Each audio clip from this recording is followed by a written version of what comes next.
शिरपुरात दूध तापवतात झाला रबरासारखा गोळा। फॉर्मॅलिनमुळे दूध 3 दिवस खराब होत नाही। मृतदेह जतनासाठी वापरल्या जाणाऱ्या फॉर्मॅलिन रसायनाची दुधात भेसळ। करवंद गावच्या लक्ष्मीबाई वाघ यांनी 5 लिटर दूध घेतले, ते तापवले तर त्याचा रबरासारखा गोळा झाला।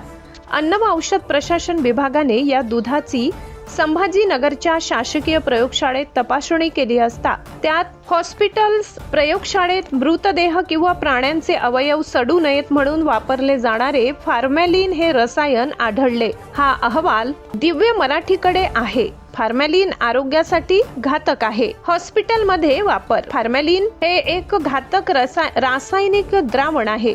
त्याचा वापर प्रामुख्याने औद्योगिक कारणांसाठी होतो। तसेच हॉस्पिटलमध्ये किंवा प्रयोगशाळेत मृतदेह किंवा प्राण्यांचे अवयव सडू नयेत म्हणून ते फॉर्मॅलिनचा द्रावणात बुडवून ठेवले जातात।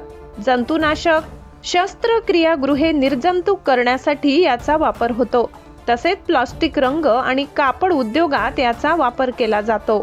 तपासणी अहवालानुसार म्हशीच्या दुधासाठी किमान 5.0% फॅट असणे आवश्यक आहे, मात्र या नमुन्यात ते 4.3% आढळले। सर्वात गंभीर बाब म्हणजे या दुधात फॉर्मॅलिन चाचणी पॉझिटिव्ह आली आहे। हे घातक रसायनाची भेसळ केल्याचे सिद्ध झाले आहे। नुकसान टाळण्यासाठी उन्हाळ्यात किंवा प्रवासात दूध खराब होऊ नये म्हणून काही विक्रेते फॉर्मॅलिन मिसळतात। याने दुधातील बॅक्टेरियाची वाढ पूर्णपणे थांबवते। हे दूध 2 ते 3 दिवस बाहेर ठेवले तरी ते ताजे दिसते, फुटतही नाही। त्यामुळे दुधात रसायनाची भेसळ केली जाते।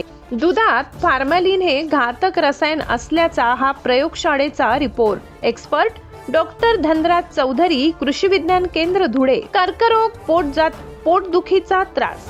फॉर्मॅलिन हे मानवी शरीरासाठी कार्सिनोजेनिक म्हणजेच कर्करोग निर्माण करणारे रसायन आहे।